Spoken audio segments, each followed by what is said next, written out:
Om Namo Loe Sarvatrikavarti Aryantanam. Om Namo Loe Sarvatrikavarti Siddhanam. Om Namo Loe Sarvatrikavarti Ayaryanam. Om Namo Loe Sarvatrikavarti Uvajjayanam. Om Namo Loe Sarvatrikavarti Saunam. Omkaram Bindu Sanyuktam Nityam Dhyayanti Yoginam Kamadam Moksadam Chaiva Omkaraya Namo Namo. नमः समयसाराय स्वानुभूत्या चकासते चित्स्वभावाय भावाय सर्वभावान्तरच्छिदे अज्ञानतिमिरन्धनं ज्ञानाञ्जनशलाकया चक्षुरुन्मिलितं येन तस्मै श्रीगुरुवे नमः तीर्थङ्करो जगन्नाथजयवन्तवर्तो ओङ्कारनादजिननो जयवन्तवर्तो जिनना समो शरण सौ जयवंत वर्तो ने तीर्थचार जगमा जयवंत वर्तो नमो ए तीर्थनायक ने नमो ओंकार नादने ओंकार संगरोते ने नमो ते श्री कुंद कुंदने अहो उपकार जिनवरनो कुंदनो ध्वनि दिव्यनो जीन कुंद ध्वनियाप्या अहो ते गुरु काननो अहो भगवती मातनो ध्रुव अचलने अनुपम गति पामेल सर्वे सिद्धने वंदे कहो सुत केवली भाषित आसमय प्राव्रत अरे हूँ एक शुद्ध सदा अरूपी ज्ञान दर्शनमय खरे कहीं अन्य ते मारू जरी परमाणु मात्र नथी अरे जम नेत्र ते मज ज्ञान नथी कारक नथी वेदक अरे जाने ज कर्म होदय निरजरा बंद ते मज मोक्ष में ओम नमः सिद्धेभ्यो ओम नमः सिद्धेभ्यो ओम श्री सुधात्माने नमः जय Jinendra today is October 17 2018 Wednesday and we are continuing our discussion on Samaysar. We are on Kalash number 9. After stanza 13 stanza is over, the 9th Kalash came, 8th Kalash came and 9th Kalash came. This 9th Kalash is talking about purity of the soul. That means if it says that a pure point of view. Now Acharya Bhagavan is giving a little bit more weight on the pure point of view. Suddhanai, pure point of view. He's talking about it because now he's talking about realization of the soul. So only the way one can realize the soul is by pure point of view. Means until now I have time infinite. I'm looking at the impurity. Means my faith is directed to the alien objects of the universe. And now the time has come in which I understand the real nature of the soul. I know what the soul is. I know what infinite attributes are. I know their modes and everything. And each mode, there is origination and cessation and constancy. So I know the whole structure and function of the soul system now. Actually, this knowledge mode, the mode of the knowledge which does all this knowing activity, that knowledge mode has two important functions, swa par prakashak, self and alien illumination property. This knowledge mode knows the self and knowledge mode knows the alien objects of the universe. The knowing capacity in the form of knowing the alien objects of the universe means to know all the alien objects, means matter, medium of motion, medium of race, space and time, in the past and present and future modes completely combined together. That mode, knowledge mode, is a capacity. When that knowledge mode is fully blossomed, that is a capacity to know all these universal objects in the past, present, future, in a given moment at a given time. But this knowledge mode has so much capacity. that not only one universe it will know, but infinite universes are there. This knowledge mode will be able to absorb the knowledge of all the substances present in the theoretical possible infinite universes. And still, this knowledge mode will not be satisfied completely because it's still thirsty for getting more knowledge. So you can imagine the capacity in this just simply knowing the universe. This knowing the universe, past, present, future, appears to be a huge deal for us. But then it says that this knowledge mode, if this kind of universes are there, so many of them, this knowledge will know all those things, and still this knowledge mode is still thirsty for more knowledge. That's a alien objects knowing capacity per prakashakpanu. Gnanu per prakashakpanu means alien objects knowing capacity of the soul substance. Now the same knowledge mode also knows the eternal soul substance, me as a soul substance, my infinite attributes, and all those things. That so the knowledge mode will know the self-illumination.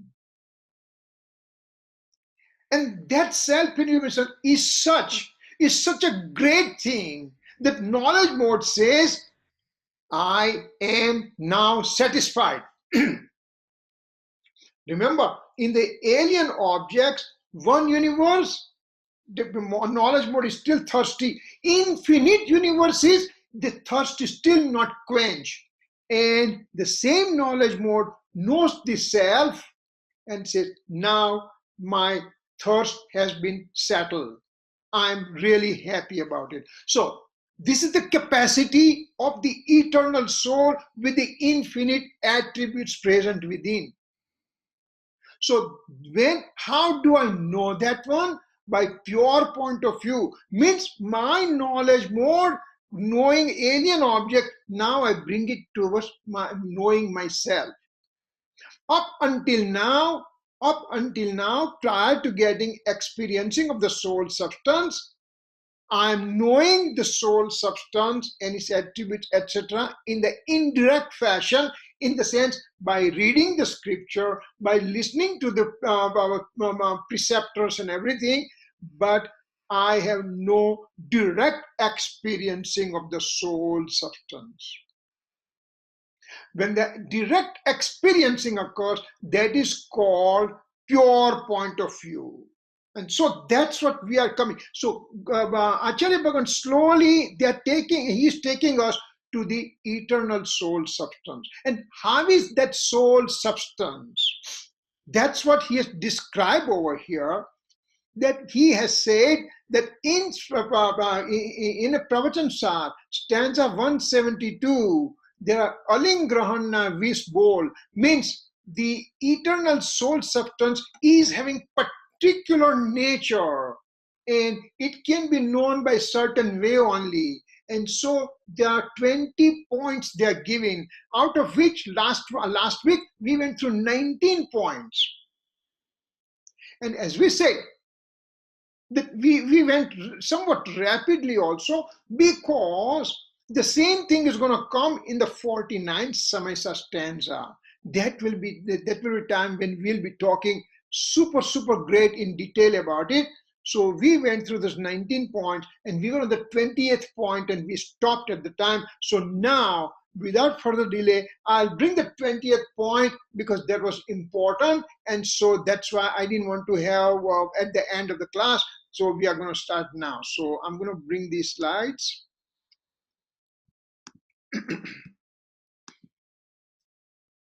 Okay, so this was our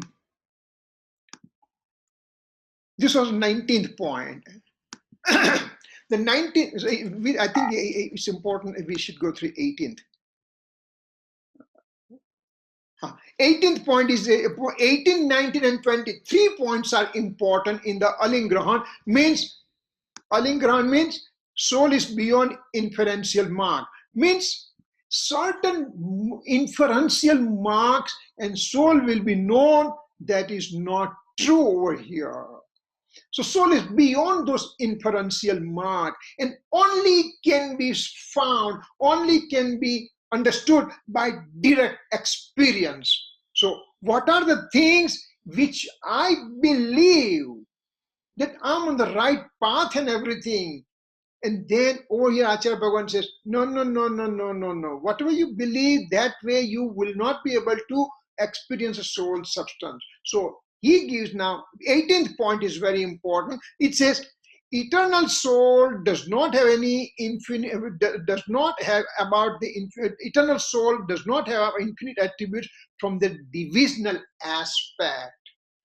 Soul knows them in the indivisible aspect. So if I want to know the soul by divisional aspect of the attribute, this is the knowledge, this is the faith, this is the conduct, this is the bliss, this is eternal existence attribute, this is substantial attribute. So if I make the division that way, then Acharya Bhagavan says, you won't be able to experience a soul substance. Remember the 7th stanza we went through, Samaysar.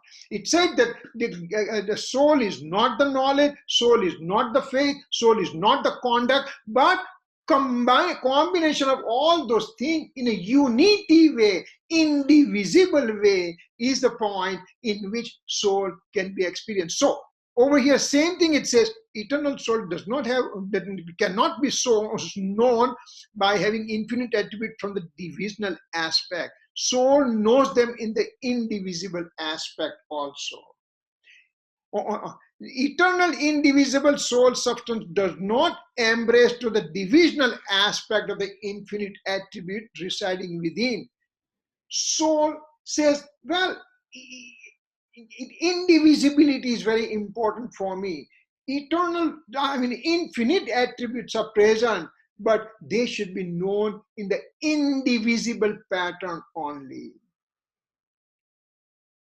So over here, I try to understand by making division. This is the knowledge attribute. Knowledge attribute has possibly 5 different modes. It could be sensory knowledge, it could be scriptural knowledge, it could be clairvoyance knowledge, it could be telepathy knowledge, it could be omniscience knowledge mode, etc., etc., etc. So I made knowledge as a separate attribute and then went through subdivisions of the knowledge attribute. Then there's a faith attribute. Faith attribute could be towards the eternal objects, or faith could be towards the soul's perspective. So it's either or, there is nothing in between.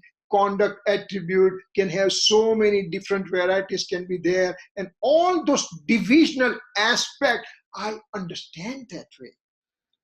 But when I understand from divisional aspect, Acharya Bhagavan put a red flag and says, remember, if you think that now you know everything, no, you are not known anything. You still have one more step going.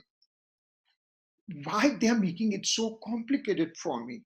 I want to have self-experience. I want to have samyak darshan. And you keep on putting more and more condition in front of me. First you just said, understand the nature of the soul. So I put so much of my effort to know the nature of the soul. Now I know about it. Then Acharya Bhagavan comes back and says, well, you are knowing all these things in the reflective thoughts, and soul cannot be perceived in the reflective thought process. It can only be perceived in the primary abstract comprehensive state. Means વિકલ્પ જ્ઞાનથી આત્માની અનુભૂતિ નહીં થાય અને નિર્વિકલ્પતાથી આત્માની અનુભૂતિ થાય. So this kind of things that he says. So even after coming to this point, after getting all the knowledge from the scripture and everything, it is still not sufficient. In 6, 7, 8, 11 stanza, Acharya Bhagavan says, no, not 11, 6, 8 stanza. In 8th stanza, Acharya Bhagavan says that Bhasha anarya vinana samajavi shakaya anarya ne vyavahara vana paramarthano upadesa ema asakya che. Means the The barbarian person needs to be explained in his language only. If I go and talk to him in a Sanskrit language, he won't understand anything. I have to talk in his own language, then he can understand. We are like those barbarian people in which we understand only divisional aspect of explanation. This is the soul, this is the knowledge attribute, this is conduct attribute, this is faith attribute. So we are so used to understand only by divisional aspect. And soul substance cannot be perceived with the divisional aspect of the attribute. It can only be perceived by indivisibility. So Acharya Bhagwan in that stanza says, 8th stanza, it says that listen, the medium of presentation from me, means Acharya Bhagwan says, from Kunkuna Acharya says, from me to you can only be explained in the divisional aspect, because you are attuned to understand only divisional aspect language. So our medium of presentation is divisional aspect. So I have experience in the indivisibility. I'm talking to you in the divisional aspect. You're grabbing the information from the divisional aspect, and then you compile all the things and make it indivisibility within, and then you can experience a soul substance. So that's what it says, that gun gunino bhed nathi, means there is no difference between soul substance and his infinite attribute, and that's the time experiences occur. That is the 18th point that is Amrit Chandra Acharya gives from the attribute perspective. It says in 19th point, what Amrit Chandra Acharya says, that eternal soul substance cannot be known through the specific modes. Paryay Vishesh Thipan na janai, means now I have only modes that I'm talking about. I have impure modes. My mode is of inclination of attachment. My mode is inclination of aversion. My mode is of anger, deceit, ego, and greed. My mode is of ignorance. And then says, no way, Jose, you will not understand the soul substance. You are not even come towards the near the soul at all, because you are still thinking about the changes occurring in my mode by putting attention to the alien objects of the universe. Because of you, I become angry. Because of you, I become greedy. Because of you, I have an ego. So my anger, deceit, ego, greed are dependent on the alien objects. And so he's not talking about those modes. But even I have a pure mode. I have a Samyak Darshan mode occurs right now. I have a right faith mode is generated within me. Then also Acharya Bhagwan says, that mode, I don't think that you are going to get experience of the soul substance. Your attention cannot be the Samyak Darshan mode. Your attention has to be eternal soul substance only. So you want to have a pure mode generation, then your source is an eternal soul substance. So even pure mode is also not a reason for me to experience a soul substance. So what it says, eternal indivisible soul substance does not touch the modes in the specific form. Eternal soul substance is not embraced with its modal state. So soul substance does not. Now remember, these are the sentences from the Samaysar language, in which it says Samaysar is a scripture of the faith perspective. So in the faith perspective, only eternal indivisible soul substance is considered. Rest of the things are considered as a divisional aspect in the attribute or in the modal state, which is transitory in nature. So transitoriness or divisional aspect of attribute, that means that is not the soul. From the faith perspective, soul is only eternal, pure nature of the soul.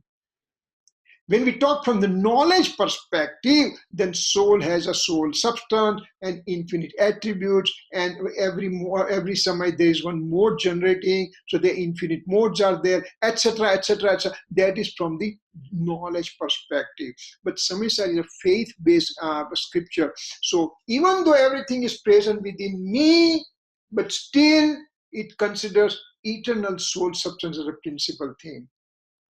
For example, that I have a disease and I have abscess on my hand. That abscess occurred to me, but still it is because of the impurity within my blood, and so that is not mine, so it's to be taken out. The same way rag and dvesh occurs within me.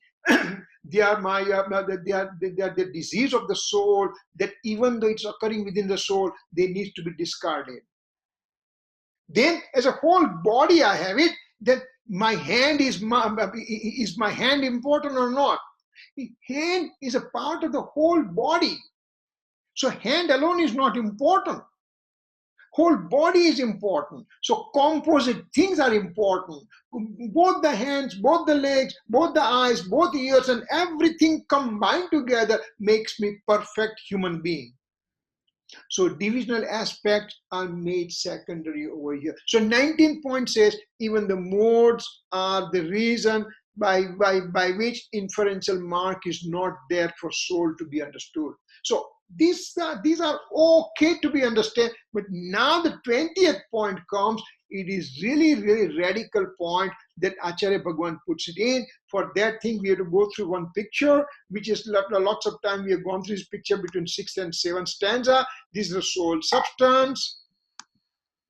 Soul substance has a knowledge attribute, and knowledge attribute has a knowledge mode, and that knowledge mode, we say it is like a mirror.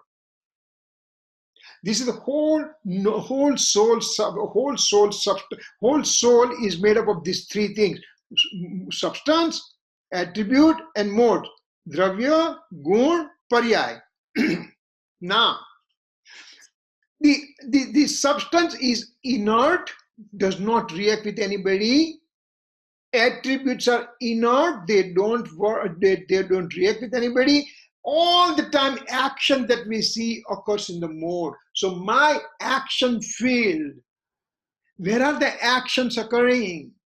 That's occurring on the modes. Modal state, the actions are occurring. These two guys are not doing anything. They are simply inert and staying as they are. So now, if I want to perceive action, I have to look for the mode. What does happen in the modes? So when there is a peacock present outside, then peacock gets illuminated in the knowledge mode. And at the same time, when there is an eternal soul substance, it gets illuminated in the knowledge mode. So action occurs in the knowledge mode in which alien objects are perceived and self is also perceived.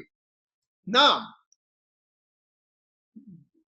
this both the peacock illumination and peacock itself, there's a cause and effect relationship.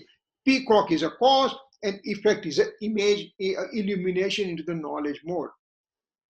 We put that one aside. Okay, we understood that part. Now we are coming into the soul substance. The soul substance is a cause and its illumination, the mode is an effect. This cause and effect occurs in the mode, in the modal state.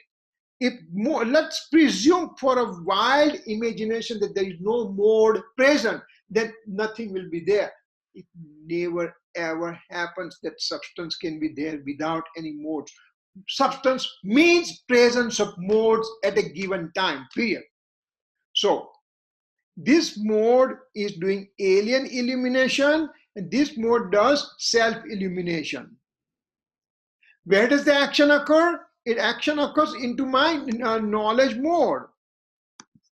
Action occurs in my knowledge mode right now here. There is an action over here. This guy is inert, does not enter into the mode. This guy is already outside, does not enter into the mode. So whatever I'm perceiving the illumination of the self and illumination of the alien objects. So action occurs in the mode And this guy does not enter that modal state. He remains separate from the modal state. If we understand this picture pretty good, then the 20th point is very easy to understand. What it says, that in the mode, the external things are getting illuminated, self is getting illuminated, so both the things are getting perceived into the mode, but alien object does not enter the mode, and the soul substance does not enter the mode.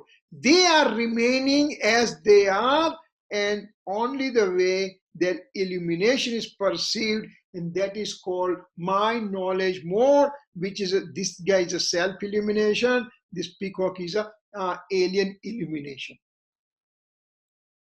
What 20th point says, because action occurs in in the mode, in the present knowledge mode, so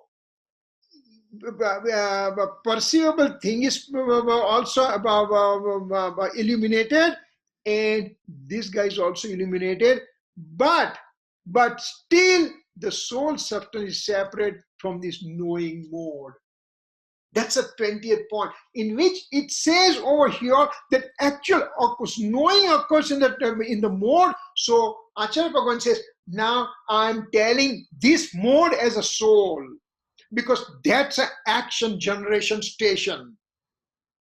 All the actions are occurring in this area, and that is more important. And so this guy never enters, even though he is perceived, but does not enter into the mode. That is the 20th point. Let's say what it says over here. Experiencing phase occurs in the mode, means a mode becomes doer. Eternal soul substance and its attributes are inert, they are non-doer, they don't do any action. They are akartutva.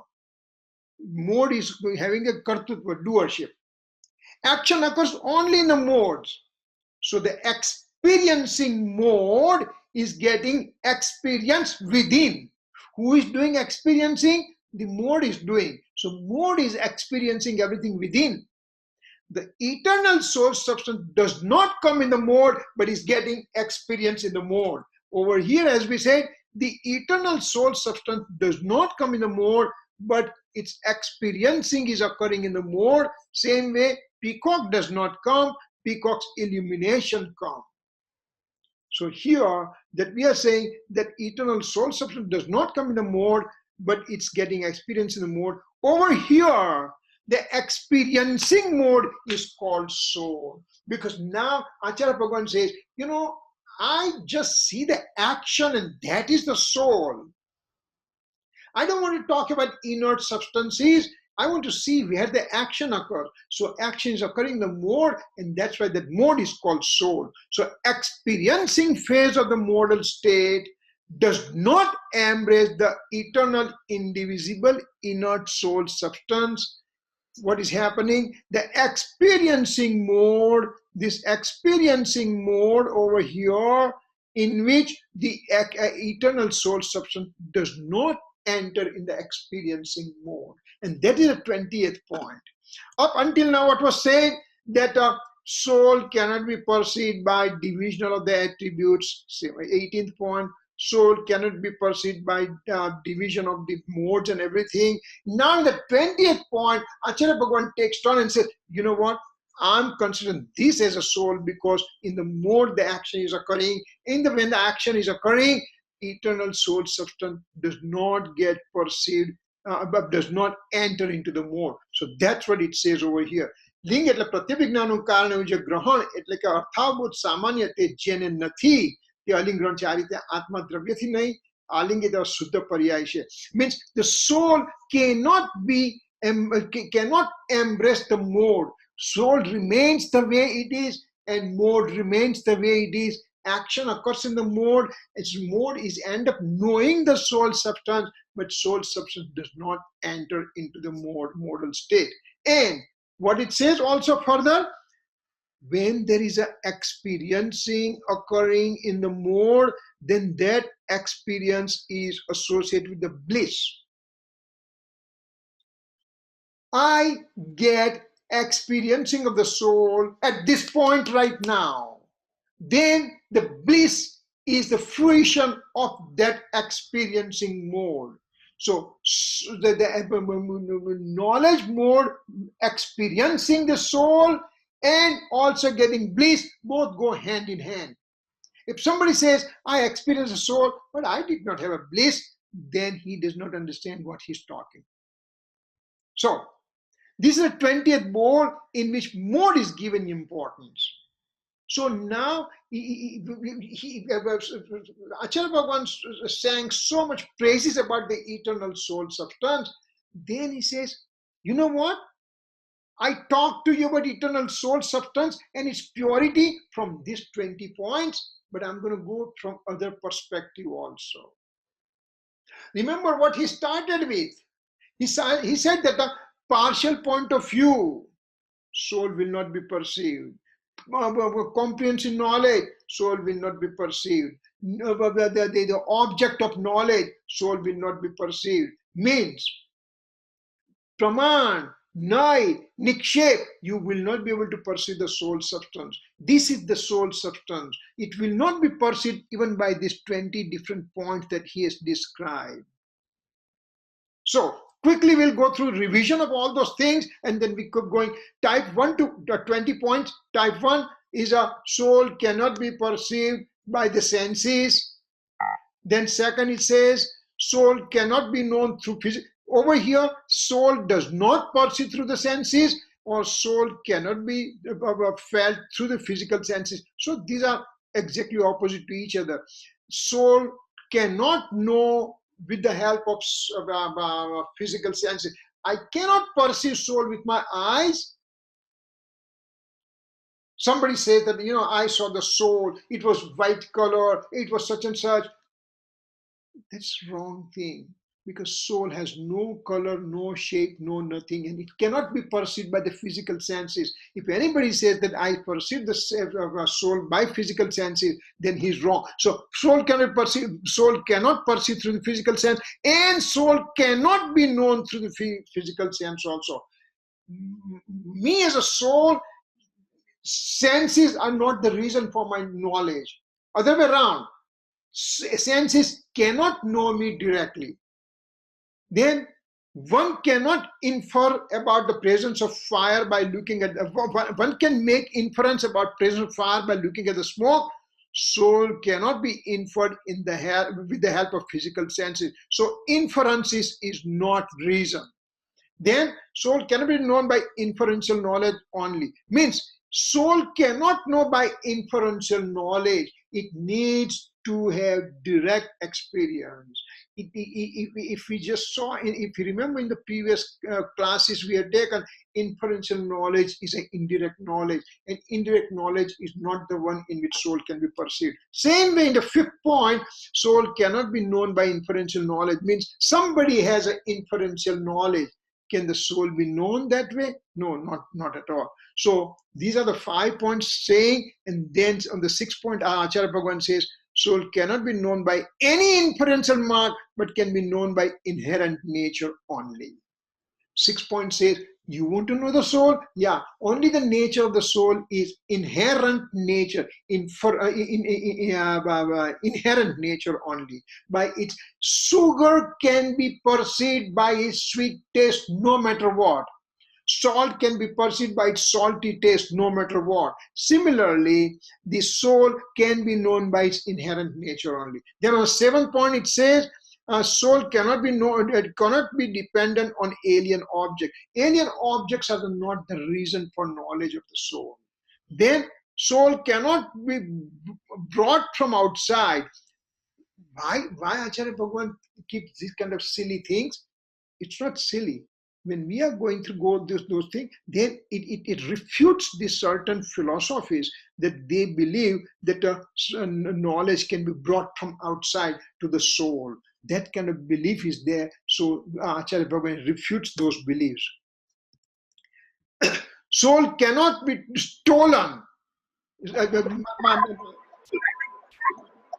Soul cannot be stolen.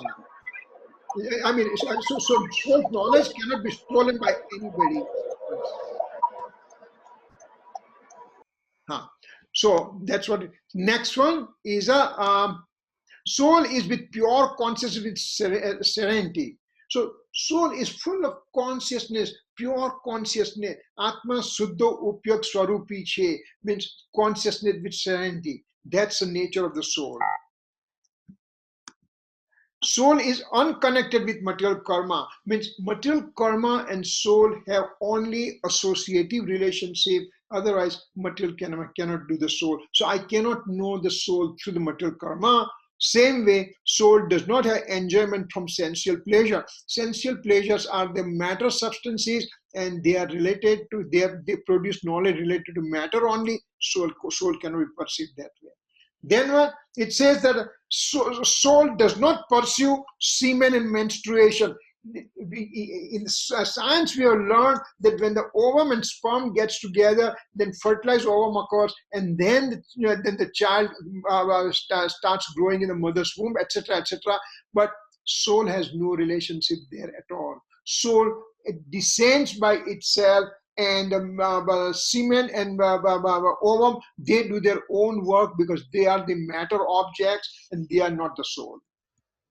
Soul has no relationship with the sexual organ. Soul is not extended in the whole universe. This is again, the Vedanta believes that soul is one only, and it's only the one in the universe, and there is nothing else. Everything else you see is called illusion. So that's all. So over here it refutes that theory. Soul, from material as well as from inclination purpose, is not woman, man, or hermaphrodite. So soul has no relationship with man, woman, or neuter. Then soul has absence of external signs of monk.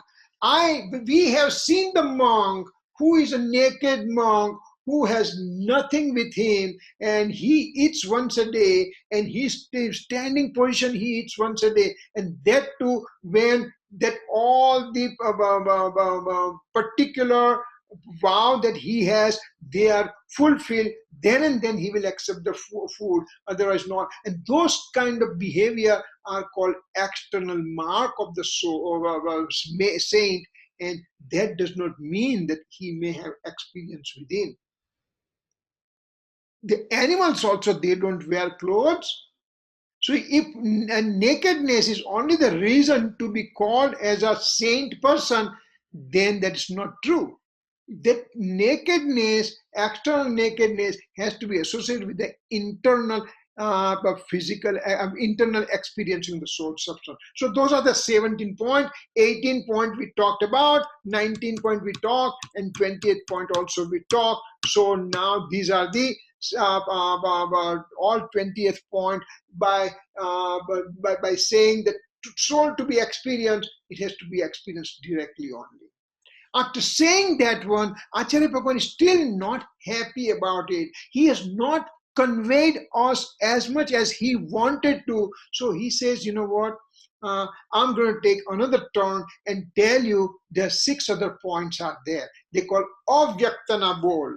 Six type of imperceptibility. Soul is not able to be perceived because of the 6 types that he's going to talk about. So different angles Acharya Bhagavan puts in front of us to convince us that soul can only be perceived by a certain way only.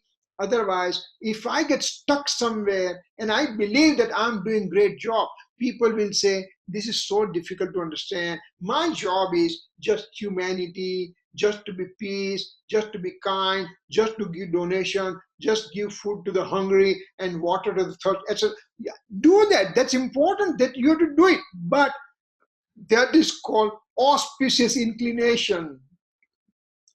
That will bind the karma and that will continue your transmigration. You want to go beyond. And Acharya Bhagavan says, here we are, we have broken that cycle, so I can also help you out to break that cycle. So Avyaktana Chabol, he is telling us 6 types of imperceptibility by which soul can be experienced in certain way only.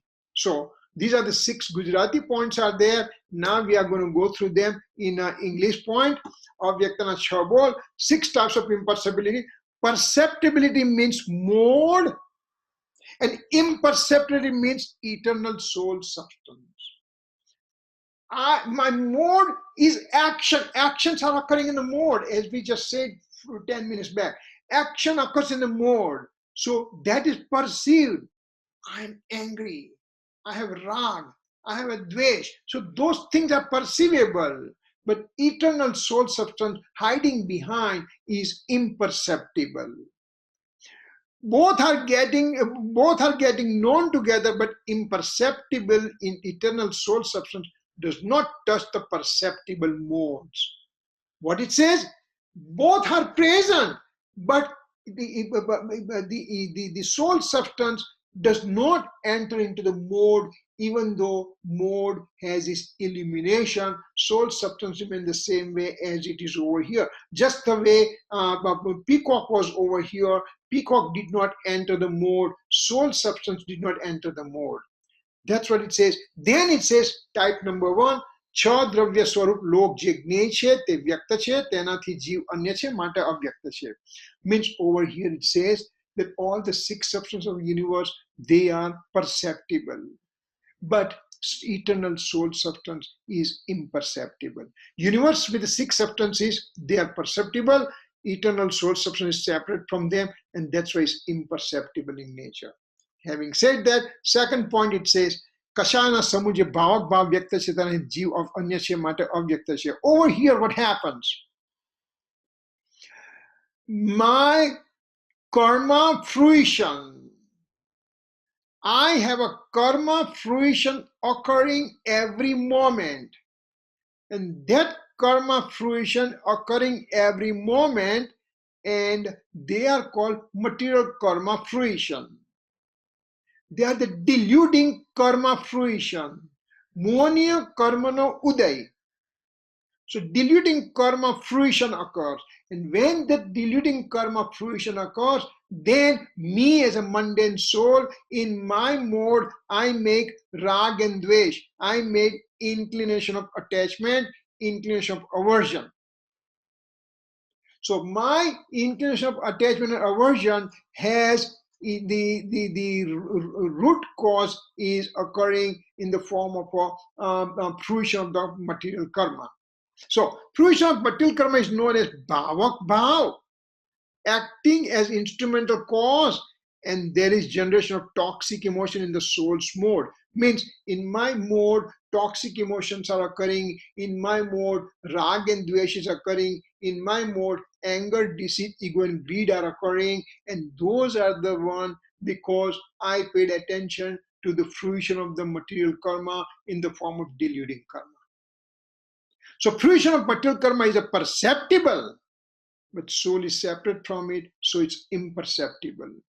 So again, now importance is given to the eternal soul substance, and that's why the field is made so narrow, so narrow, so narrow. So wherever my pitfalls are there in which I can get carried away, that Acharya Bhagwan takes all those side streets, he closes for us and says, this is only the way open for you, that's what you should be walking on it.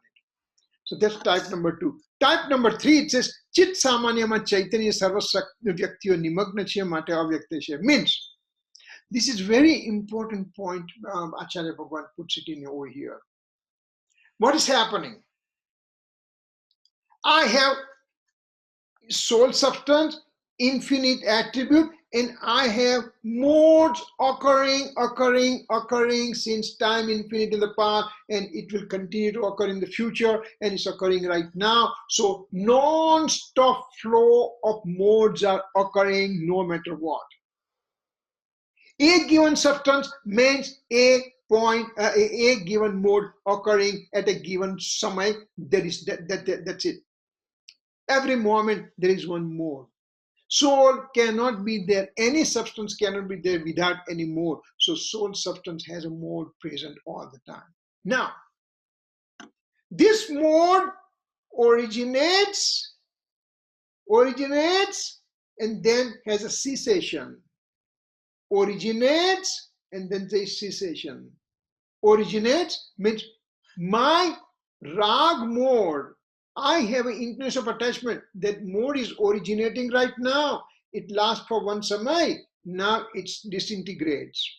Again, the new mode originates and then disintegrates. So this mode occurring every moment, having this kind of a present mode, having this situation, it originates and then right away it has cessation, and again next mode will come, etc., etc. Now the mode which originated right now, and now it disintegrates, it gets disintegrated and goes back into the soul substance. There's a fountain in the pond. The water of the fountain comes out and goes for 1 second, and it comes down, and then again that water goes back into the pond. So pond is a one which again accepts that water. What I see, the fountain, is a one samay of that presentation of that water. Otherwise, that water goes into the pond and it remains with the pond water. Similarly, my modes, for time infinite, they originate and has cessation, origination, cessation, origination, cessation. It originates from the soul substance and it ends into the soul substance. Water in the pond originates from the pond, water in the pond, it disintegrates into the pond. So the fountain water gets disintegrated. So same way here, my mode originated from the soul substance and it has cessation into the soul substance. So now what happens? All my previous modes, since time infinite, I have billions and billions and infinite modes occurred in the past for me. So what happens to them? They are already sitting in my soul substance with the mark of eligibility. Now we have to define that word. My present mode came as an anger mode. And now it disintegrated. When it disintegrates, it goes into the soul substance with the anger stamp. That I used to be anger mode number 5. 6 number mode was a greed mode. When it disintegrated, it just went with the stamp of greed into the soul substance. Then 7th mode was a deceit mode. So it will also go back into the soul substance with the mark of deceit mode. 8th one was a ego mode. So it will go back into the soul substance with a stamp of ego. Now, over here, we had talked about this one in the, I think, 13th stanza. The present mode originates because it had a stamp to be in the anger mode, but when this present mode originates in the anger form, and over here there is an anger producing karma are in fruition over here. So anger mode originates and fruition of karma are there. Both are present, and that's why I have an expression of anger in a present state. My present state of expression of anger, because my mode came out with the stamp of anger. At the same time, there are fruition of karma over here in the form of anger producing karma, and both are present, and that's why this mode became expressive mode, and that's why anger was perceived. Now the fruition of karma disintegrates and this mode goes back into the soul. So it just went back into soul substance with that stamp of that anger within, and then it remains there forever.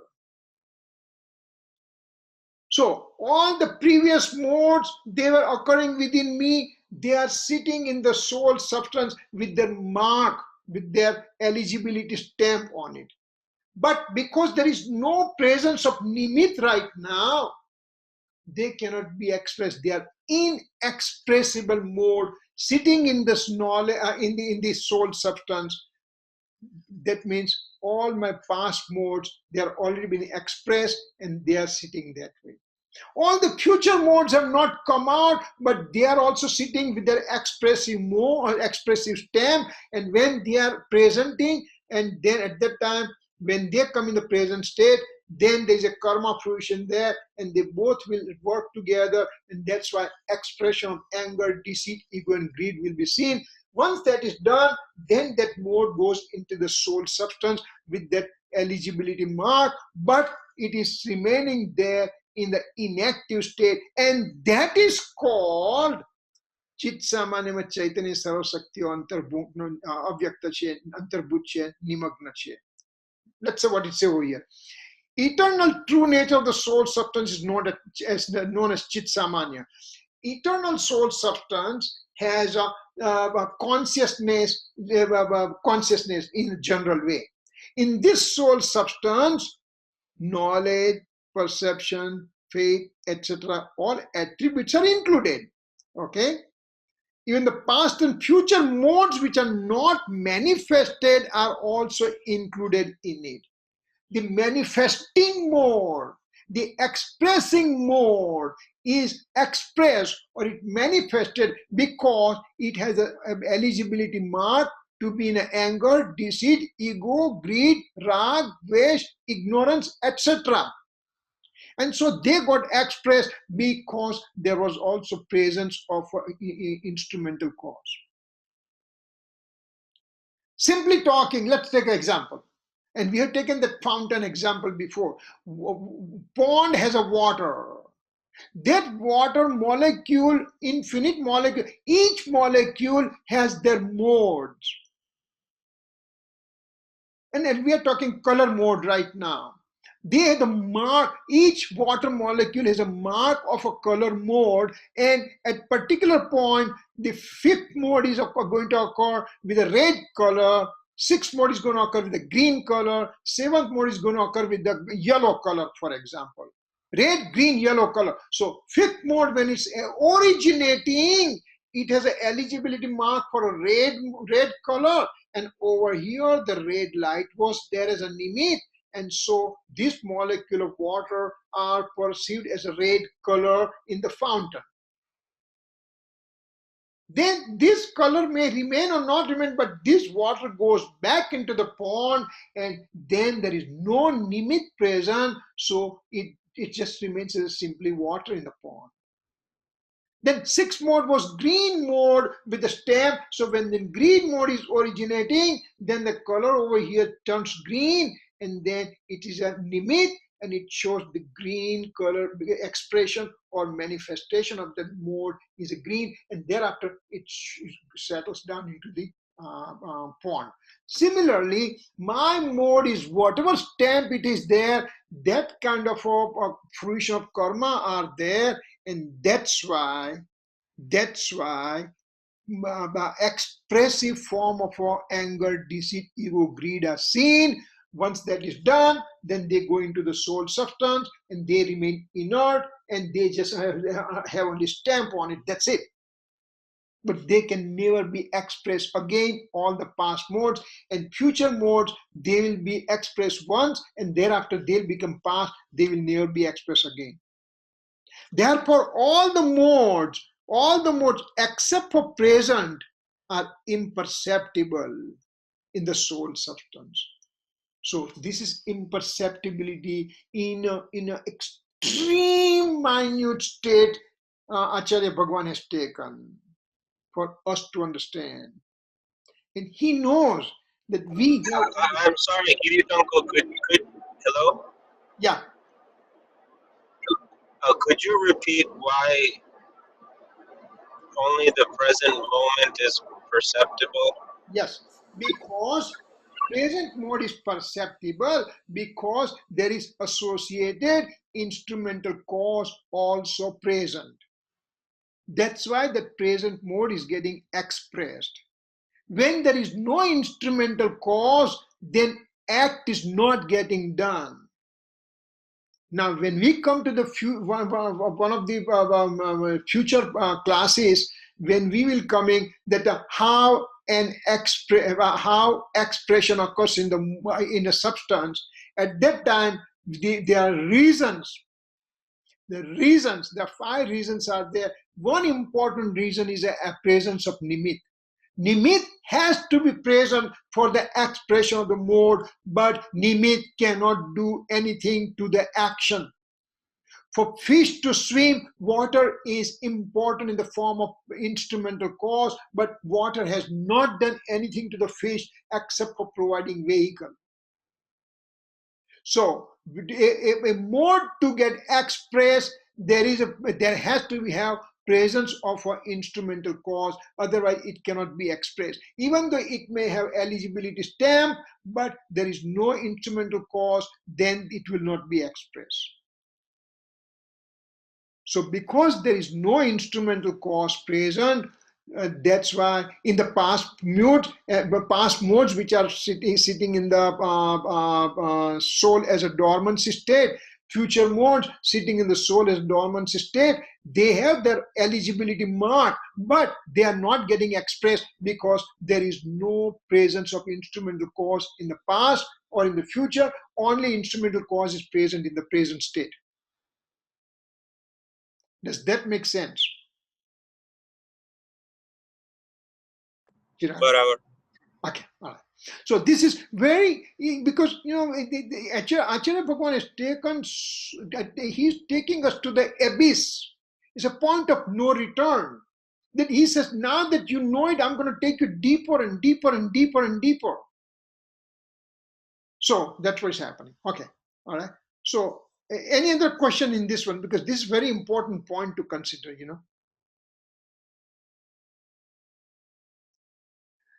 If, let's say that there is one electricity, the wire is there. The electricity is flowing through the wire. Now, electricity is flowing here, here, here, here, and here, here, here, here, all these places. Only in the center, there's a bulb. Because the bulb is present, so one wire is coming, the 2 sets of wire, and 1 set of wire goes into this bulb, and that's why this bulb is showing the electricity. The past electricity is not seen, future is not seen, only present. When the bulb is present, then and then light is seen there. Similarly, in the present, when there is an instrumental cause present, then this present mode will be expressed and or manifested. Right? Okay. Now, 4th point. Kshanik vyakti matra nathi mata avyakta she. Now, this one, see, we talked about past and future modes. And over here it says, wait a second, what happened to the present mode? So that's what he's talking about, present mode over here. And it says that each mode lasts for 1 samay. And even the omniscient mode is also present for 1 samay. Present mode is perceptible. Omniscient mode, for example, is perceptible. And that omniscient mode knows the entire soul substance, for example. But what is more important, the omniscient mode originating, and this origination is coming from the eternal soul substance. So eternal soul substance is a powerhouse producing omniscience mode now and again and again and again forever. Instead of omniscient mode, we can take any other mode also, knowledge mode, perception mode, faith mode, conduct mode, any mode. So it says that present mode is perceptible, but the hidden behind is the eternal soul substance in the form of powerhouse. So just by knowing one mode alone, one cannot imagine or grab the fathom of the capacity of the powerhouse. That's what it says over here, that soul is not meant for one mode only, it is meant for whole soul substance. And so expressive mode is expressed right now, but the total soul substance is having lot more than present mode. So what it says, each mode lasts for one samay, even the omniscient mode is also for one samay. Present mode is perceptible. I am knowing right now. I have an anger right now. I have a deceitful nature right now. I have ego right now. I have a greed right now, for example. So they are perceptible. The eternal soul substance is imperceptible because it is sitting as an inert powerhouse behind and it is not getting expressed. So it is imperceptible. Of course, the present express mode makes determination of the eternal soul substance. Present mode makes all these actions and everything, but the eternal soul substance is not only limited to the present mode. Eternal soul substance is far, far bigger than the express mode only. It's eternal in nature. Transient present mode makes the determination about the eternal soul substance. From perceptibly perspective, I am perceptible in the present mode, but I, as eternal soul substance, is imperceptible. So that's what we have to keep in mind. That present, for example, let's say that you are running a business and that running business is earning, making profit of $1 million per day. That the business is making $1 million profit per day, and somebody comes and says, okay, Chirag, you have this business, you are earning $1 million a day, I'm going to give $5 million and I would like to buy your business. Would you sell that guy that money, $5 million? Would you sell your business? You say, are you nuts? Because this is producing million today. It keeps on producing forever and ever. 5 million has no worth. Same way, the eternal present mode has no worth in presence of a eternal soul substance being powerhouse of all these modes within. So, express mode is perceptible, and eternal soul substance is not perceptible. And these are the things Gurudev has given in the lectures. These are not the one that we have created. Gurudev went through all this detail and he took it out, all this essence, and presented to us. So that's type number 4. 5 and 6 are very important. For that thing, we have to again see that same picture before. Soul substance, knowledge attribute, knowledge mode, and the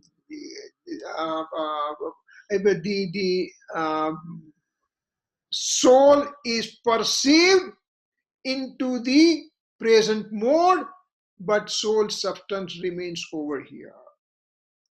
In the same thing that we saw in the previous slide on the point number 20 in the Alingrahan bowl, point number 20, and the 5th point on this Avyaktana 6 bowl, they both are means the same thing. Means in the express mode is expressing visible thing and indivisible, visible and non-visible, eternal. It illuminates both the things. But soul substance is separate from this illumination. That's a 5th point that is showing. That's why Gurudev has said that the 5th point of Alingrahan, 5th point of this Avyaktana bowl, and the 20th point of Alingrahan, they both are same. So many similarities that he finds it out, that how they are. So let's see what it says. Vyakta avyakt pranam beda mistrit pranam pratibhasva chhata pranam vyakta pranam sparso antimata avyaktasya. What is happening? Eternal soul substance is perceived in my knowledge mode. Knowledge mode also is showing me the illumination of the peacock. So peacock and eternal soul substance both are perceived in the mode, but even though they both are perceived, Vyakta means the peacock, Avyakta means eternal soul substance, they both are perceived together, but still eternal soul substance. Uncle, this right here is Swapar Prakasha, correct? Is this where Swapar Prakasha comes from? Prakashak, both the things together. So Swa is getting Prakashak, Swa is getting manifested, Swa is getting experience, but eternal soul substance does not come in the mode. Its perception is on, its illumination is there in the mode. So that's a point. It tries to separate out over here that whatever you're perceiving in a mode is a modal state, but the eternal soul substance is separate. That's what it is. So let's read what it says. Knowledge is having characteristic of knowing self and alien object, as we said, Swaprakashak. From the self knowing Swaprakashak perspective, mode can know the eternal true nature of the self. Same mode can also know all the universal alien objects in the past, present, and future modes per Prakashak. Therefore, in a given pure mode, one can have manifestations of both. Peacock and the soul substance, both are manifested. The alien manifestation, this peacock, is perceptible in nature, and eternal soul substance manifest in the present mode is imperceptible. Peacock is perceptible, but this eternal soul substance is over here. It is perceived, but it does not come into the mode. That's what it says. Even though the manifestation of eternal soul substance is present in mode, even though manifestation of the eternal soul substance is present in the mode, the eternal soul substance does not touch the present mode. This is the height of a microscopic analysis of the fact. Why we have to know all these things? Because if we know it, then there is a pathway will open for us. If we don't know about it, then there is nothing is there in front of us. Then we had some new thing going on in our temple, etc. That okay, you take we are giving you 5 rules, and you follow those 2 rules, and you are doing great job. Be kind to your spouse, and be kind to your parents, and be kind to somebody, give donation and all the thing. You mean, is it not the natural thing that you should do it? It is to be taught all this thing to you. You are a small child, 2-year-old child, 5-year-old child, that you need to be taught that, listen, give donation, go to temple regularly, do the puja regularly, and respect your spouse and parents and everything. Do that. These are the things to be taught, or they are part of the normal brought up for you. So this kind of things going on. Then they feel that, oh, I'm doing such a great religious activity right now. Those are the things happening everywhere right now. I'm a vegan. I'm doing.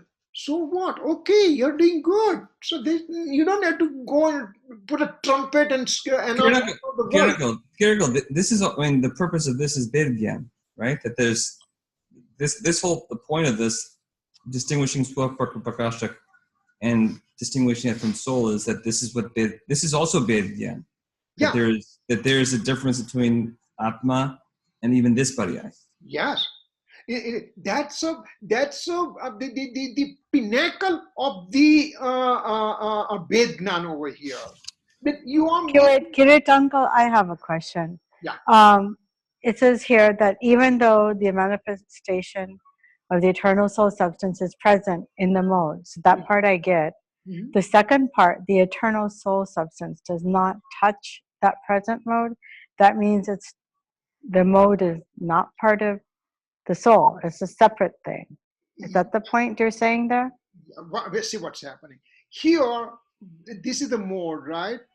Right. Now, Acharya Bhagwan says, you know what?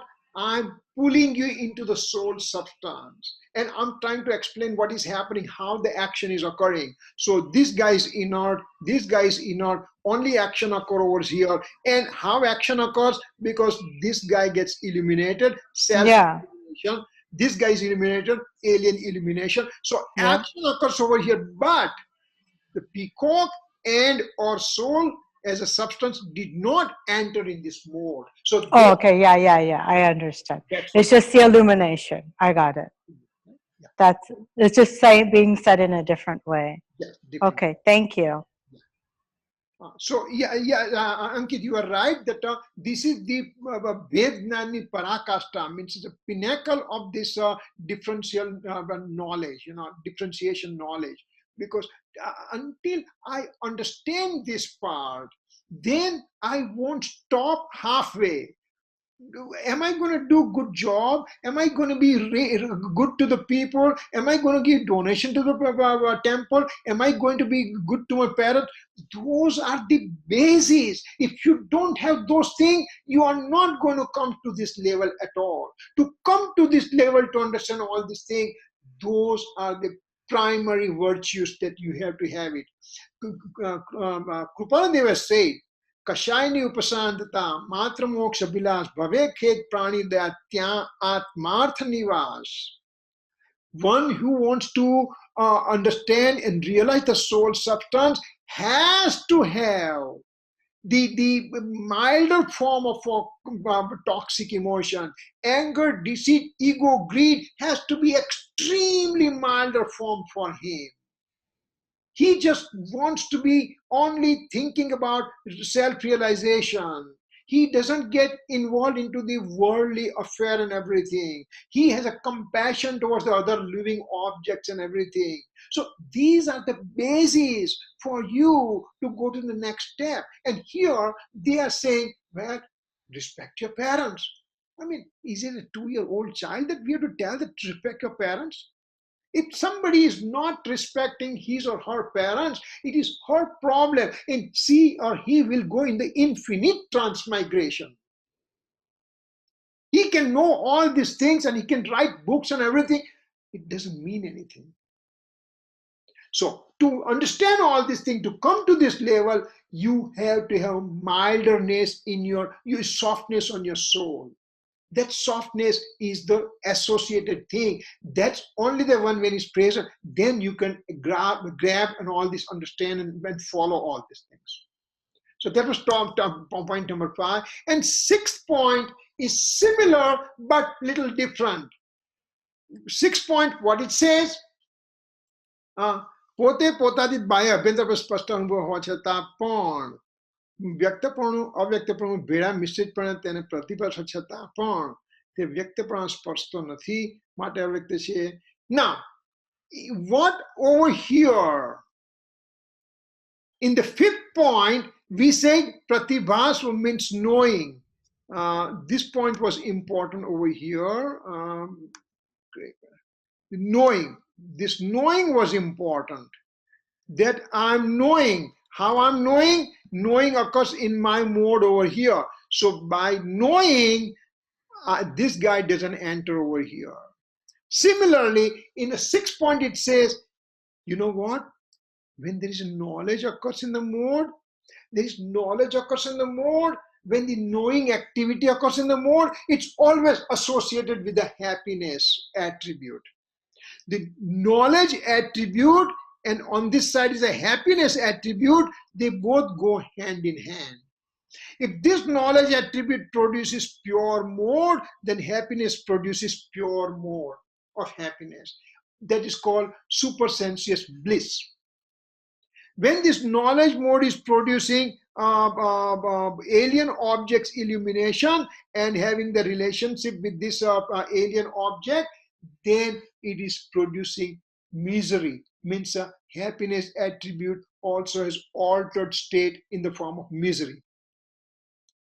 And knowledge mode has a pure form, is a pure knowledge. Pure knowledge means to know, experience a soul.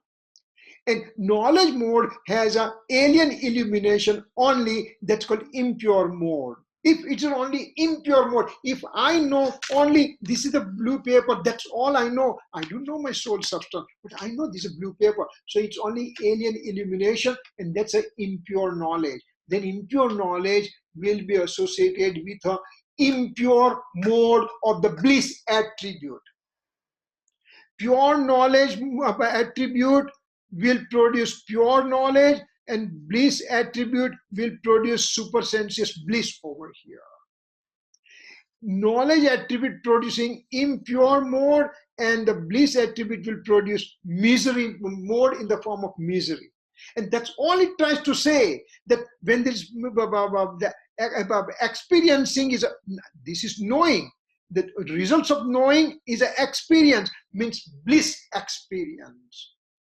So when the bliss experience also occurs, at that time, this eternal soul substance does not enter into the modal aspect of the bliss mode. Over here is a knowledge we are talking. Effect of results of knowledge is always associated with the results of a bliss attribute. Knowledge and bliss go hand in hand. If I have impure knowledge, it will be producing impure bliss in the form of misery. If it is a pure knowledge, it will produce supersensuous bliss. So bliss is generated, supersensuous knowledge, the knowledge is there. If the misery is produced, impure knowledge is there. So they both go hand in hand.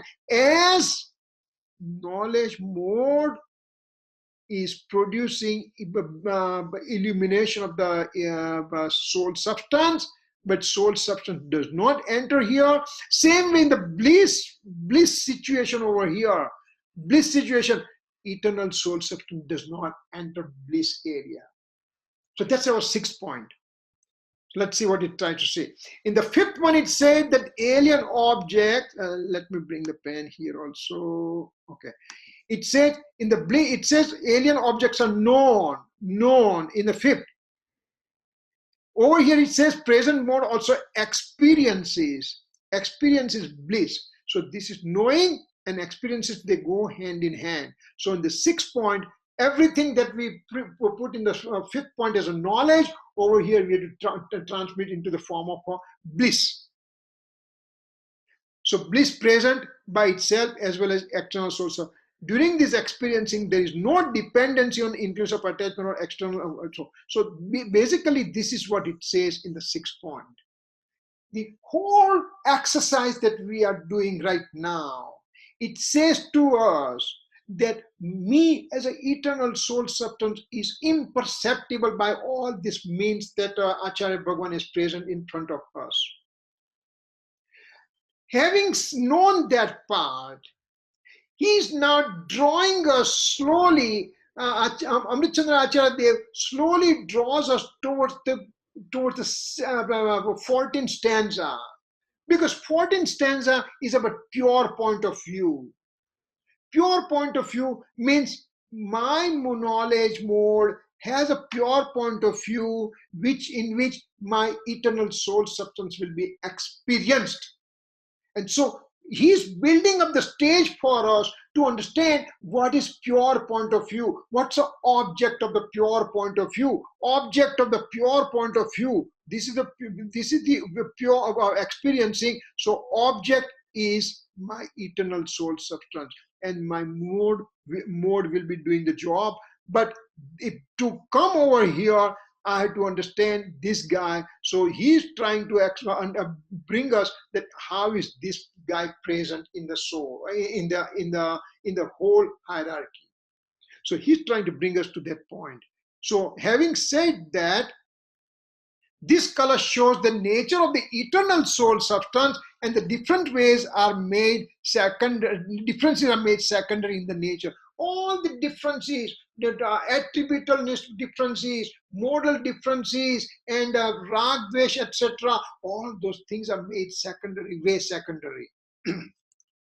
When mode directs attention to the soul, then experiencing of the soul substance occurs in the mode. We know this thing by now. Even in the deep sleep, you have been asked. You know that's what it is. That's a statement. Divisional aspect of attributes are also modes are made secondary, even though they are present. Attributes are present, modes are present, but when you are considering eternal soul substance, then in view of eternal soul substance, everything is made secondary. Let's say that I have $5 with me. Well, that $5 is going to give me the food today. But you have $1 million with you. Compared to you, I am the poorest of the poor. I have nothing. Even though I have $5 in my pocket, I'm called poor or moneyless because you have everything. Eternal soul substance is so powerful that these guys, even though they are present, they are made secondary, and thereby they are called not to be considered. Divisional aspect of comprehension knowledge, partial point of view, and knowledge of the object in reflective thoughts are made secondary. Means this is the praman, nai, nishchepa, nikshepa are made secondary, attributes are made secondary, modes are secondary, because eternal soul substance is a primary thing we are talking about. We are not talking about the fruit on the tree. We are not talking about flower on the tree. We are not talking about the stem and everything. We are talking the root. Where is the nourishment of the whole tree coming from? Nourishment to the whole soul substance coming from eternal soul substance. And that's why it's made primary. And when that is primary, everything else becomes secondary. So, in Vignan Advaitvad, Vedanta says that the soul is always forever in the non-duality state. We talked this one last week a lot. That means there is no presence of anything except the eternal nature of the self, and thereby soul is in non-duality state. Advait, soul is non-duality. It's a Brahma Satya Jagat Mithya. Whole universe has only one soul. Everything else is an illusion. When Jain says non-duality nature of the eternal true nature of the self, Jains also said that my soul substance is non-duality state. That time, one second. Jains and non-duality nature of the eternal soul substance. The non-Jains say that ultimately Jains have to believe non-duality state, and thereby they are same as us.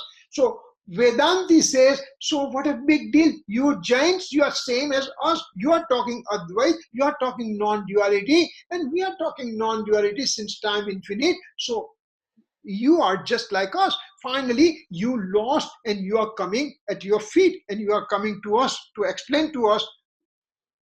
That Acharya Bhagavan says, no. In Jainism, when one brings the attention to the attention of the mode to the eternal soul substance, then experiencing of the soul occurs, and at that time, eternal soul substance experience, everything else becomes secondary. They are not thrown away. My $5 in my pocket is not thrown away compared to $1 million. So, attributes and modes are made secondary, and thereby eternal soul substance is called non-duality state. Modal state as well as alien objects of the universe, even though they are present, considered as secondary and thereby non-existent. In their thing, they believe they never exist. Over here we say everything exists. Everything exists, but in compared to the eternal source, they are made simply secondary and thereby non-existent. Their actual presence is not denied, but simply made secondary, and thereby I consider as non-presence, means absent. In Vijnana Advait and in Vedanta, only eternal self is present and rest are absent. Thereby everything else is absent, and even experiencing mode is also absent, which Jains, they don't believe that way. So these are the fundamental differences occur. And so those are the things that if you end up talking to somebody, you will be saying, we talk the same way, you are saying the same thing, so you Jains are same as us. No, that's not true. We made them secondary and saying that eternal soul substance is non-duality state, having accepted acceptance of division of the attributes, modal state, and rag and dvesh, and all the alien objects of the universe. We do accept their presence, but in front of an eternal soul substance experience, they are made secondary, thereby non-present. In this way, there will be nothing to. So in their way, there is nothing is present. So this is our Kalash number 9, and now we have to come to Kalash number 10. Kirit, Yeah. as a matarthi in Vedant, you're saying the experiencing, not you are saying, but a Vedantin would say experiencing mode is also absent. They have, remember, they have to bring the experiencing, right? But they say soul substance is eternal and everything, and there are, if you start talking to them, there are lots of holes are there in the theory, and because they don't consider modes at all. So let me ask you, how do we, so in Jain Pramana, experiencing mode is also absent because it's a mode, right? When we're talking about from the point of view of eternal soul substance. From the point of view of the eternal soul substance, the experiencing mode, the experiencing bliss that we talked about, that is also not present? No. They are present. It's present, but made secondary. It's made secondary. That's right. Thereby they are being said that they are not present. Way secondary. I have a $5 in my pocket. You're a poorest of poor. Get out of this place. I have $1 million with me. Well, listen, I have $5. It will make my stomach full right now with a sandwich. I don't. If you have $1 million, that's yours. But so over here, same thing. When we are comparing eternal soul substance, then modal state is present. Division of the attributes are present. The rag, dvesh are present. Anger, deceit, ego, greed are present. Alien objects of the universe are present. But in front of the eternal soul substance, they all are made secondary. For example, Siddha Bhagwan is experiencing whole universe, past, present, future. Is he happy doing that? Well, he's so engrossed within his own eternal soul substance with the bliss that to experience the universe, it's side nature for him. He's not lounging for knowing the whole universe. He's getting bliss, and that bliss is most important. For him, it's getting known. So what? That's it. But Prakashak Panu is there. Alien illumination is there. He doesn't care for that. That's what it is. So here we do accept their presence, but importance-wise, they are made secondary, and thereby we say they are absent. They say nothing exists, and so they are absent. So that's what the main difference is. Any other question? This is very... So it sounds like to me that, it's basically about abhipraya or laksh. We have this idea that you can have your laksh on the eternal soul substance, or mutually exclusively you can have your laksh on something other than that. Yeah. That's correct. That's something that we believe. Yeah. Your laksh can be either swa or par. Yes. But not both. So I guess that mechanism is just, they're not discussing their theory with that. They don't have the laksh. Like I know the Buddhist is on the other spectrum according to our books. Yes. And remember, they're just not looking at it from the point of view of laksh. You can have everything is eternal from one point of view, and then if your laksh is towards the eternal part, then you can have that as well. Okay. See, one asterisk on your sentence that the knowledge, the capacity of self, and alien illumination capacity. Now, me as a, if I'm in the mithyatva right now, I have only alien illumination going on. When one gets a samyak darshan, then he has a, when he's experiencing, then he is having the self illumination.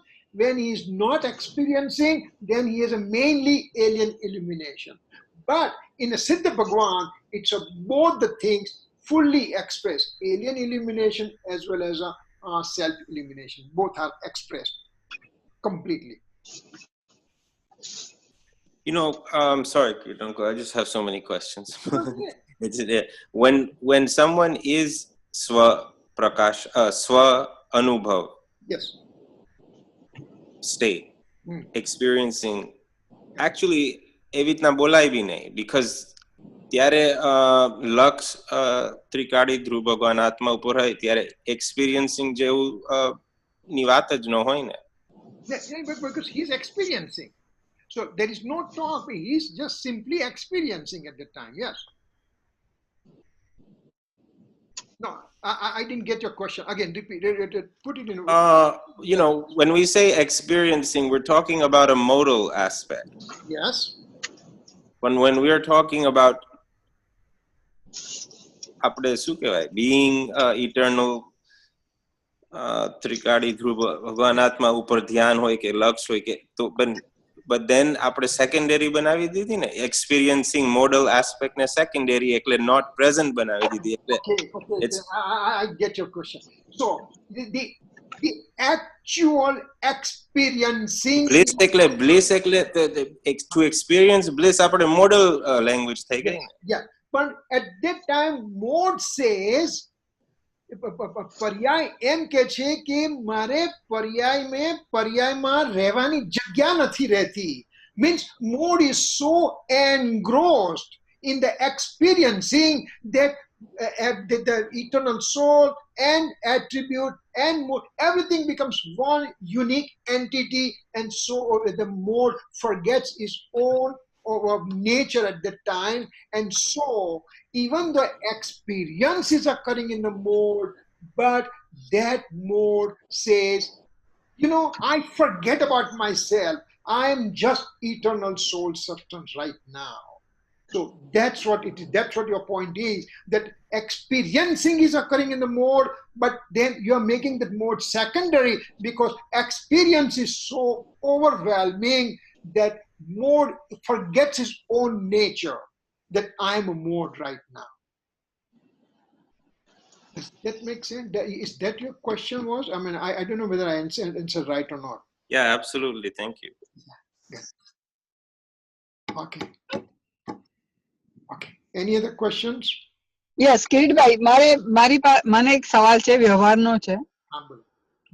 આ જે 9 પદના 9 પદ હોય ને, પંચ પરમેશ્વરી, દર્શન, જ્ઞાન, ચારિત્ર અને તપ.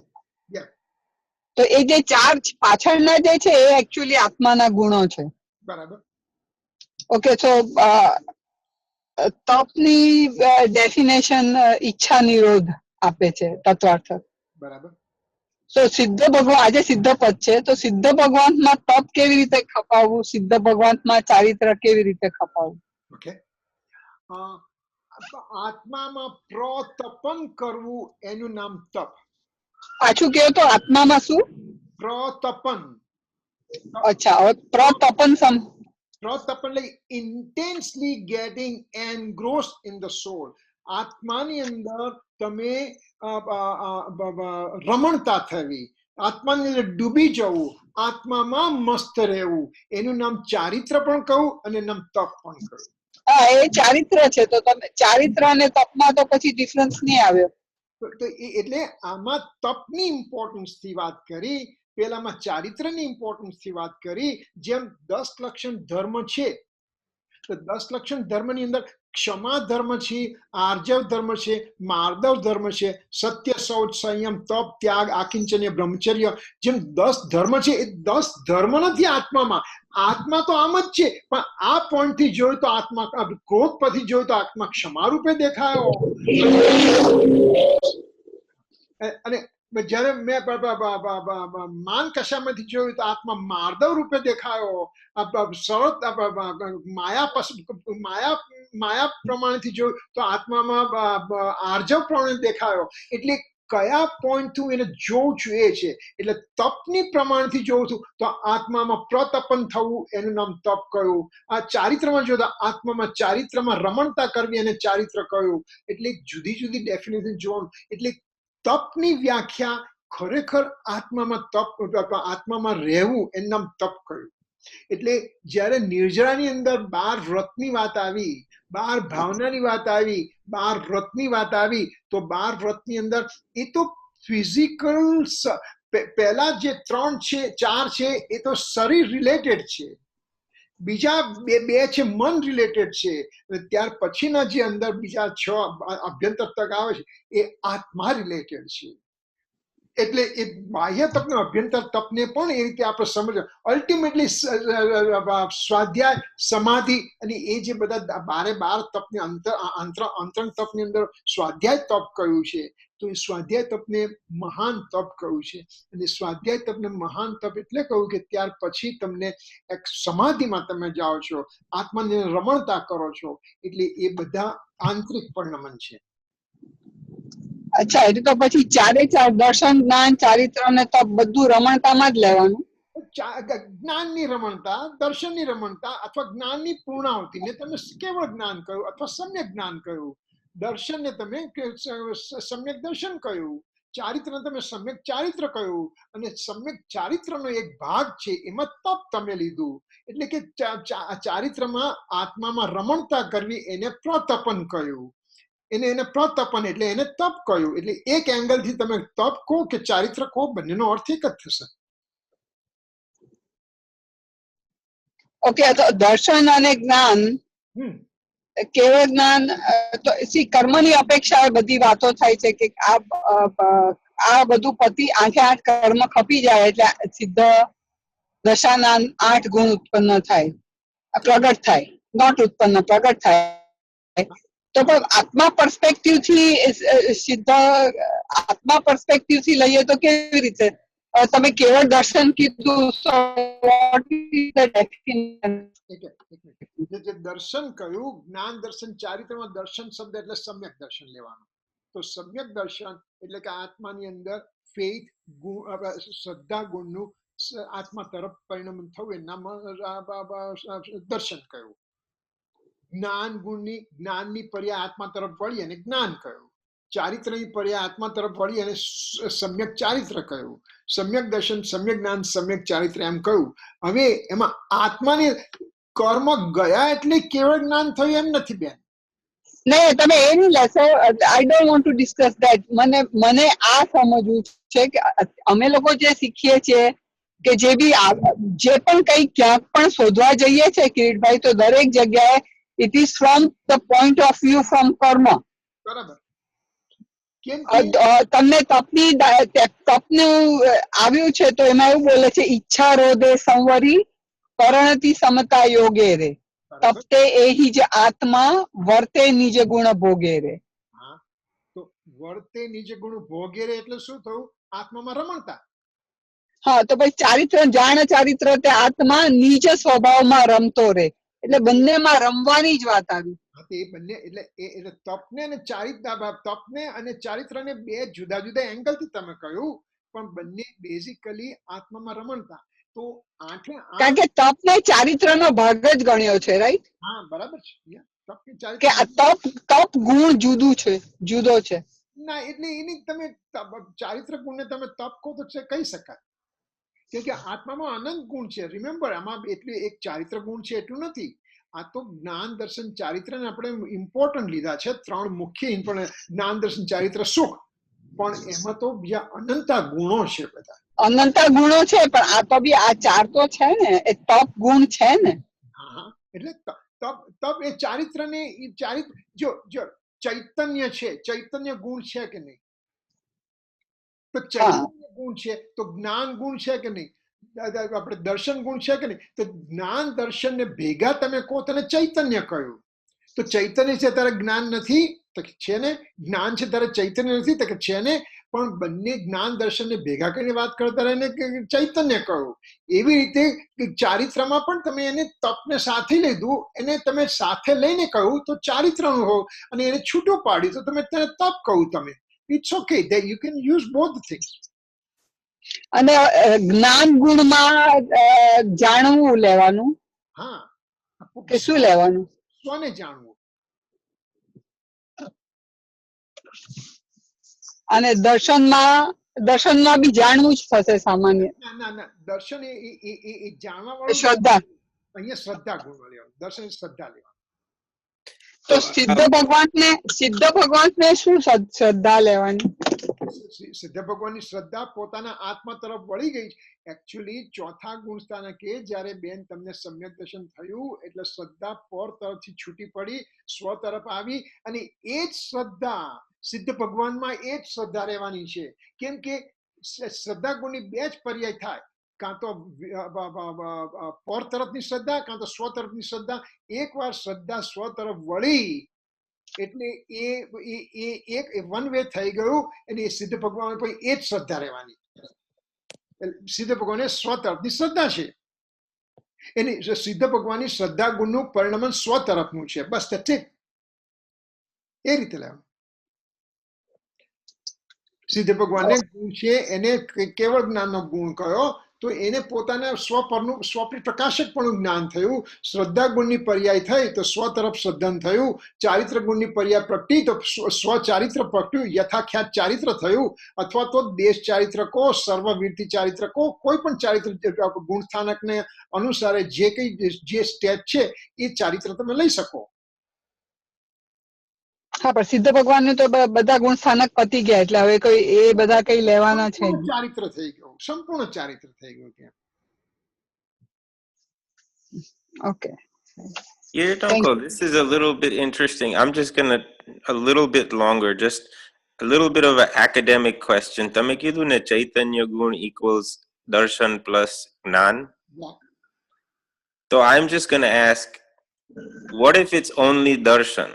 I mean, you know, what does that look like? Apne khali darshan gun ne alag paade અને contemplate કરીએ તો એટલે એને કેવી રીતના સમજવું? સામાન્ય દેખવું એનું નામ દર્શન. દાખલા તરીકે આ દેખવાની કેમ વાત આવે છે? હમણાં તો શ્રદ્ધાની વાત આવી. હા હા હા, ઓકે ઓકે. દર્શનને બે રીતે લેવાશે, કેમ કે જો શબ્દોનું લિમિટેશન છે અને ભાવ અનંતા છે, એટલે ઘણા શબ્દો બંને જગ્યા રિપીટ થશે. તો દર્શનને જો જ્ઞાન દર્શન સાથે એટલે ચૈતન્ય સાથે લો તો એને દર્શનને દેખવામાં આવે, એટલે કે સામાન્ય અવલોકનમાં લેવામાં આવશે. અને જ્યારે જ્ઞાન દર્શન ચારિત્ર એમ લેવામાં આવશે, રત્નત્રયમાં લેવામાં આવશે, ત્યારે એ દર્શન એટલે શ્રદ્ધા લેવામાં આવશે. So ફરક શું પડ્યો when you take it in conjunction with પહેલું તમે શું કીધું? તમે ચૈતન્યને conjunctionમાં લેશો ત્યારે એનું perception થશે. અવલોકન, અવલોકન, સામાન્ય અવલોકન. Like perception? એટલે કે દાખલા તરીકે આજે આ દુનિયામાં કેટલા છે, કેટલા લોકો છે, તો કે several કેટલા અબજ જેટલા છે કે whatever, you know, so many billions of people are there. That's just samanya statement thayun. But then you start dissecting, American કેટલા, Canadian કેટલા, Indian કેટલા, એક division કરો એને જ્ઞાન કયો. એ પણ સિદ્ધ ભગવાનમાં એ કેવી રીતે લેવાનું? જ્યારે દર્શન ને જ્ઞાનમાં એવું છે કે દર્શન પહેલી પર્યાય થાય અને જ્ઞાનની બીજી પર્યાય. એટલે આજે પહેલા દર્શન અવલોકન થયું, ત્યાર પછી જ્ઞાન થાય. જ્યારે સિદ્ધ ભગવાન દર્શન ને જ્ઞાન બંને એક સાથે, એટલે સામાન્ય અવલોકન, આખો વિશ્વનું અવલોકન એક સામાન્ય પણ થાય, અને વિશ્વનું અવલોકનની અંદર 6 દ્રવ્યના ભૂત ભવિષ્ય વર્તમાનની પર્યાયો પ્રમાણે પણ પોતે એને અનુભવે, બંને અનુભવે. સિદ્ધ ભગવાનને બધું એક જ સમયમાં થાય ને? બંને એક જ સમયમાં થાય. અને એમાં છે ને થોડુંક માન્યતા ફેર છે. શ્વેતાંબરની અંદર શ્વેતાંબર માન્યતામાં એવું કહું છે કે સિદ્ધ ભગવાનને પણ પહેલા દર્શન થાય પછી જ્ઞાન થાય એવું કહેવામાં આવે છે.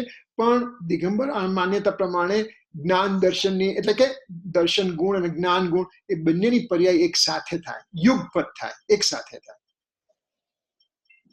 તો પછી બધા ગુણોની પર્યાય એક સાથે થાય કે ખાલી દર્શન જ્ઞાન? બધાની એક સાથે થાય, બધાની એક સાથે, એક એક ગુણોની એક સાથે પર્યાય થાય.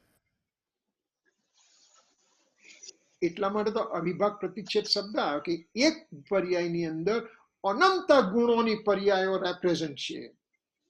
એક પર્યાયને તમે લઈને લેબમાં ડાયસેક્ટ કરી તમે જ્ઞાન ગુણની પર્યાય છે, દર્શન ગુણની પર્યાય છે, ચારિત્ર ગુણની પર્યાય છે, અસ્તિત્વ ગુણની પર્યાય છે, સુખ ગુણની પર્યાય છે, અનંત ગુણોની પર્યાય એક પર્યાયની અંદર સમાયેલી છે. અને તે એક સમયમાં? હા, એક જ સમયમાં. એટલે એનો જે સૌથી પર્યાયનો સૌથી નાનામાં નાનો ભાગ છે એને અવિભાગ પ્રતિચ્છેદ કહો કે એના ભાગલા ન થાય એમ. પણ એ બધું એ પર્યાયનું સૂક્ષ્મ સ્વરૂપ છે. બરાબર. Just going back, you said આપણે ચૈતન્યના કોન્ટેક્સ્ટમાં લેવું ત્યારે દર્શનને આપણે પરસેપ્શન તરીકે કે અવલોકન કરવું એવી રીતના લેવું. કેમ ત્યાં એનું શ્રદ્ધાનું રૂપ નથી આપણે એમ્ફસાઇઝ કરતા Chaitanya context? Chaitanya is related with the consciousness, is related with the જ્ઞાન દર્શન only. જ્યારે આત્માની અંદર અનંત ગુણો છે પોતે સ્વતંત્ર છે એટલે ચૈતન્ય ગુણ સ્વતંત્ર છે, એવી રીતે શ્રદ્ધા ગુણ સ્વતંત્ર છે, ચારિત્ર ગુણ સ્વતંત્ર છે. જ્યારે ચારિત્ર શ્રદ્ધા ગુણની પર્યાય સવળી થઈ એને સમ્યક દર્શન કહ્યું તો સિદ્ધ ભગવાનને પણ એવું જ રહેશે. જ્યારે જ્ઞાનની પર્યાય માંથી અજ્ઞાનમાંથી મારી જ્ઞાનની પર્યાય થઈ તો હજી એ જ્ઞાનની નિર્મળતા થતા થતા થતા ગુણ સ્થાનક પ્રમાણ વધતા વધતા 13મા ગુણ સ્થાનક કેવળ જ્ઞાન સંપૂર્ણ પરિણામ જ્ઞાન ગુણનું થશે. એવી રીતે ચારિત્ર ગુણનું પર્યાય પણ અવળું પર્યાય હતું, એ અવળું પરિણામ હતું, એને મિથ્યા ચારિત્ર કહ્યું. ચોથા ગુણ સ્થાનકે સમ્યક ચારિત્ર કહ્યું અને ત્યાર પછી 5મા ગુણ સ્થાનકે દેશ ચારિત્ર કહ્યું, 6ઠ્ઠા ગુણ સ્થાનકે સકળ ચારિત્ર કહ્યું અને એમ કરતા આ ચારિત્ર ગુણ 12મા ગુણ સ્થાનકે યથાખ્યાત ચારિત્ર સંપૂર્ણ. એટલે દરેક ગુણ પોતપોતાની રીતે કાર્ય કરતું જશે. ઇવન ધો એક સાથે ગુણ છે પણ દરેક ગુણનું કાર્ય પોતપોતાની રીતે થશે ત્યાં. So if someone has samyak someone has sudh paryay darshan gunni sudh paryay and someone doesn't have that, toy આપણે બેયના ચૈતન્ય એક જ સામાન્ય? હા, તો ચૈતન્યનું કામ એક સામાન્ય અને વિશેષ. ચૈતન્યનું કામ I meant samanya differently. Are they still just consciousness? Are they both the same consciousness? Are they મારી અંદર કોન્શિયસનેસમાં અત્યારે ઓલ્ટર્ડ કોન્શિયસનેસ પ્રમાણે પ્રેઝન્ટ છે. બરાબર. સિદ્ધ ભગવાનમાં સંપૂર્ણ રીતે પ્યોર કોન્શિયસનેસ છે. Yes, thank you for the answers. Okay. Any other question, Ben? ના, thank you, જય જીનેન્દ્ર. જય thanks. Okay. ચાલો. અહો ઉપકાર જીનવરનો કુંદનો ધ્વનિ દિવ્યનો ધ્વનિ આપ્યા અહો તે ગુરુ કાનનો જીન કુંદ ધ્વનિ આપ્યા અહો ભગવતી માતનો જાવાની કે જ્ઞાન સે સુજેલો કાલો સોવાણી મસ્કર સદા દેત હું 9 times નમો કામંત્ર.